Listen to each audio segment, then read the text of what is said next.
আজ যথাযোগ্য মর্যাদায় কাকনহাট মহাবিদ্যালয় কর্তৃক ২৬শে মার্চ মহান স্বাধীনতা ও জাতীয় দিবস ২০২৬ উদযাপন করা হয়েছে।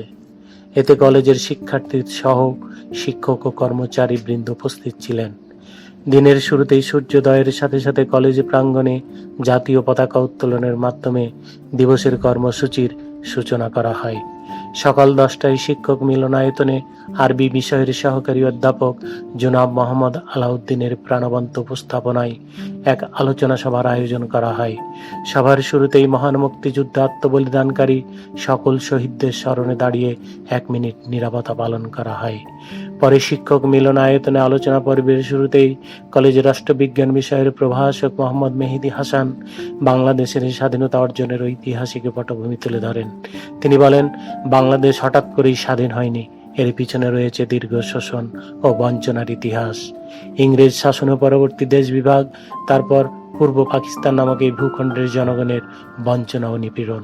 সেখান থেকেই স্বাধিকার আন্দোলন, 52 সালের ভাষা আন্দোলনের মাধ্যমে মাতৃভাষার অধিকার আদায়, তৎপরবর্তী 6 দফা আন্দোলন সহ 69-এর গণ অভ্যুত্থান, পরিণামস্বরূপ 71-এর স্বাধীনতা যুদ্ধ। তিনি আরো উল্লেখ করেন যে দীর্ঘ 9 মাসে রক্তক্ষয়ী যুদ্ধের পর 30 লক্ষ শহীদের রক্ত ও 2 লক্ষ মা বোনের সম্ভ্রমের বিনিময়ে আমরা লাভ করেছি আমাদের এই প্রিয় মাতৃভূমি। এরপর সমাজকর্ম বিষয়ের সহকারী অধ্যাপক রুবিনা নাজ ম্যাডাম তার বক্তব্যে বাংলাদেশের স্বাধীনতা ঘোষণার প্রাক্কালে 25শে মার্চের কালো রাত্রির বিভীষিকাময় হত্যাযজ্ঞের কথা তুলে ধরেন। তিনি বলেন, 1971 সালের 25শে মার্চের কালো রাত্রি ছিল মানব ইতিহাসের এক বর্বরতম অধ্যায়। সেদিন মধ্যরাতে অপারেশন সার্চলাইটের মাধ্যমে পাকিস্তানি হানাদার বাহিনী ঘুমন্ত ও নিরস্ত্র বাঙালিদের উপর ঝাঁপিয়ে পড়েছিল। ঢাকা বিশ্ববিদ্যালয় থেকে শুরু করে পিলখানার রাজারবাগ পুলিশ লাইন সর্বত্রই তারা চালিয়েছিল ইতিহাসের নৃশংসতম গণহত্যা। রুবিনা নাজ ম্যাডাম আর উল্লেখ করেন যে সেই বিভীষিকাময় রাতে পাকিস্তানি বাহিনী চেয়েছিল আগুনের শিখা আর বুলেটের শব্দে বাঙালির স্বাধীনতার স্বপ্নকে চিরতরে স্তব্ধ করে দিতে, কিন্তু সেই কালো রাত্রি ধ্বংসস্তূপ থেকেই শুরু হয়েছিল প্রতিরোধের মহাকাব্য। তিনি তার বক্তব্য আরো বলেন, 25শে মার্চের সেই ভয়াল অভিজ্ঞতা আমাদের মনে করিয়ে দেয় যে আমাদের এই স্বাধীনতা কতটা ত্যাগের বিনিময়ে অর্জিত।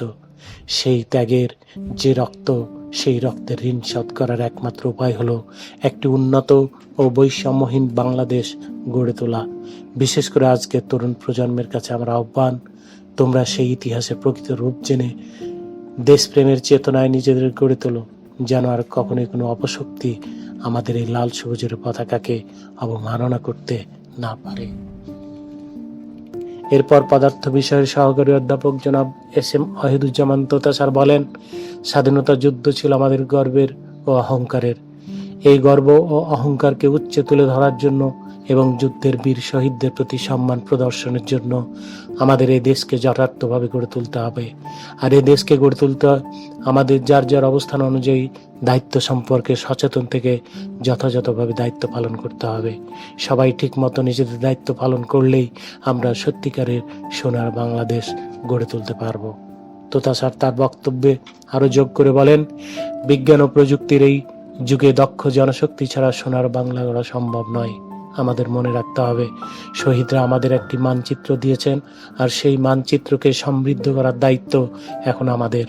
যদি আমরা প্রত্যেকে নিজ নিজ জায়গা থেকে সততা নিষ্ঠার সাথে কাজ করি, তবেই শহীদদের রক্ত সার্থক হবে। তথ্য প্রযুক্তি নির্ভর বিজ্ঞান মানুষকে একটি জাতি উপহার দিতে পারলেই দেশকে প্রকৃত অর্থে বিশ্বের প্রতিযোগিতায় টিকিয়ে রাখতে আমরা সক্ষম হব। আলোচনা পর্বের শেষ পর্বে কলেজের ভারপ্রাপ্ত অধ্যক্ষ জনাব মামুনুর রশিদ তার বক্তব্যে বলেন, স্বাধীনতা দিবসের এই চেতনা যেন কেবল একদিনের আনুষ্ঠানিকতায় সীমাবদ্ধ না থাকে, বরং তা যেন আমাদের দৈনন্দিন কর্মপ্রেরণা হয়ে দাঁড়ায়। এই বক্তব্যে তিনি কলেজের সার্বিক পরিবেশটিও তুলে ধরেন। শিক্ষা বান্ধব কলেজ চত্বর, প্রাণবন্ত ক্লাসরুম, পরীক্ষা ও পরীক্ষার ফলাফলের প্রসঙ্গটি বিস্তারিতভাবে আলোকপাত করেন। তিনি বলেন, কাকনহাট মহাবিদ্যালয় কেবল একটি শিক্ষা প্রতিষ্ঠান নয়, এটি আমাদের দেশপ্রেম ও জ্ঞান চর্চার একটি পবিত্র কেন্দ্র। আমাদের কলেজের বর্তমান শিক্ষা বান্ধব পরিবেশ বজায় রাখতে আমরা বদ্ধপরিকর। প্রতিটি শ্রেণী কক্ষকে প্রাণবন্ত করে তোলা হয়েছে, যাতে শিক্ষার্থীরা তাত্ত্বিক জ্ঞানের পাশাপাশি সৃজনশীল চিন্তায় উদ্বুদ্ধ হয়ে উঠতে পারে। অধ্যক্ষ মহোদয় তার বক্তব্যে পরীক্ষার মান এবং ফলাফলের উপর বিশেষ গুরুত্ব আরোপ করে বলেন, বিগত বছরগুলোতে আমাদের কলেজের পরীক্ষার ফলাফল অত্যন্ত সন্তোষজনক, যা শিক্ষক ও শিক্ষার্থীদের নিরলস পরিশ্রমের ফসল। নিয়মিত ক্লাস, পরীক্ষা এবং স্বচ্ছ মূল্যায়ন পদ্ধতির কারণে আমরা এই সাফল্য ধরে রাখতে পেরেছি। আগামীতেও এই ধারাবাহিকতা বজায় রাখতে হবে।